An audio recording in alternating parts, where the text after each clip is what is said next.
ئەمە بە داواکاری خۆیانە بۆ کاکە دیوانی مامبەهادینی خۆشەویست و کاکە وریا سەنگاوی و سڵاویان لێبێت سڵاو لە کاکە دارگڵ خۆشەویست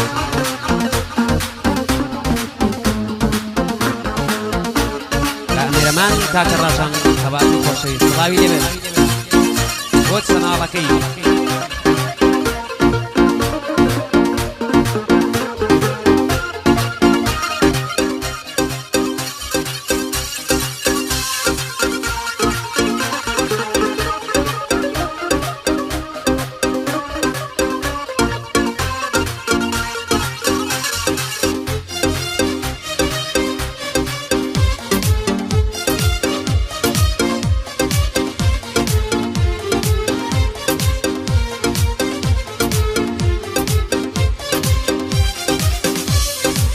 ئەگەر هەژار بێ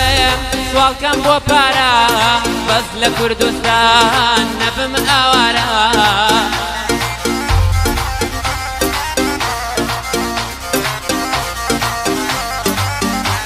هەی گریانم دێ ڕووی لە زیادیە فرمێسکم ڕەمزی نامورادیە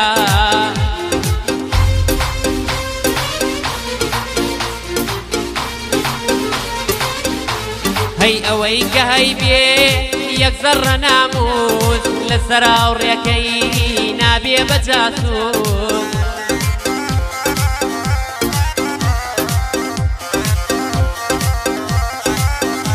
هەی جوانیم بۆ چییە گەر وەفای نەبێت نەزان پێشاقە لە ژین سەرکەوێیە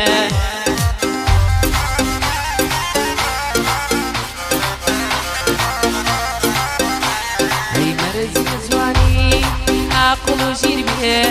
مەرز نیە جوانی عقل و ژیر بێ فکر و عقلی ئاو شێوەی تۆ بێیە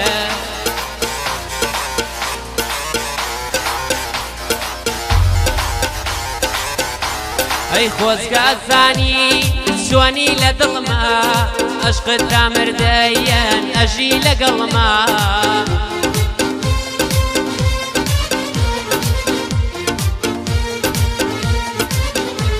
ئەی تۆ ئەو کەسە بووی داگیرت کردم بەرەو هێلانەی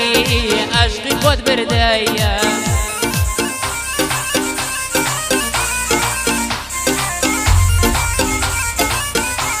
هەی لە ژیان زۆرم دی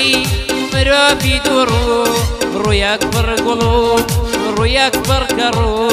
قوربان ئەو کەسەم شێوەی یەک ڕەنگە بمرێ ئەو کەسەی 2000 ڕەنگە ژیانچی بەسەر هات هەمووی بۆ پارە دۆستێتی نەما لە ئەویندارە بۆ کاکە وریا زۆر بەدەمارە بۆ ئاهلی سەنگاو بۆ قارەمانایە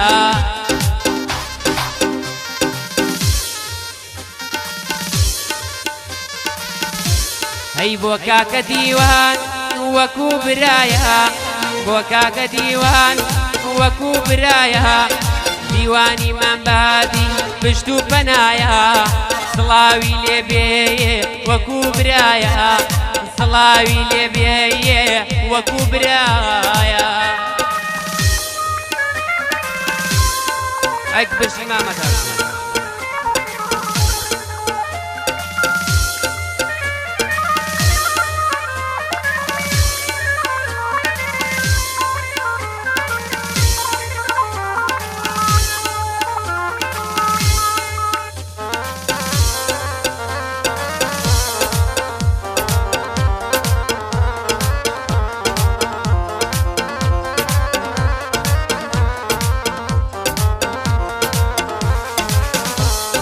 هاوڕێی بەوەفا وەکوو برایە هاوڕێی بەوەفا وەکوو برایە بۆ تاریکی شاو وەکوو چرایە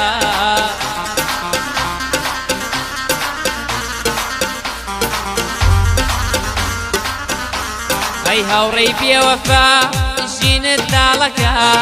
تەمەنی لاویت لە 100 ساڵەکە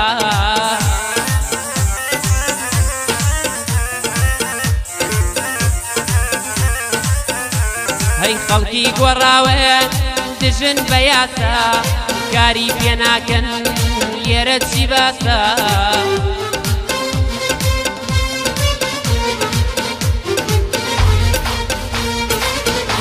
هەیەریکە سێ پەیمان بگرێ بە سادە لەگەڵ یامە بن نیەتی ڕادا ئەوەی ڕاستیە خەڵک پێی ناخۆشە لە جێگای ڕاستی ئێستا درۆشە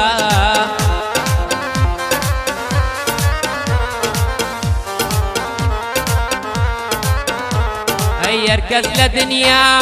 بە مەردی بژی هەر کەس لە دنیا بە مەردی بژی زۆر ئینسانی سوود ئەبن بەدژی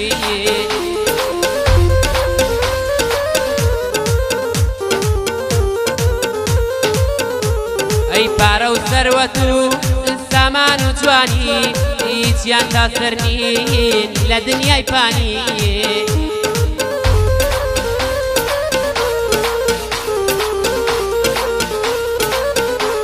ئەی خەڵک و نیشتیمان ڕەمزی ئینسانە غەریبی و دووری وەکو زیندانە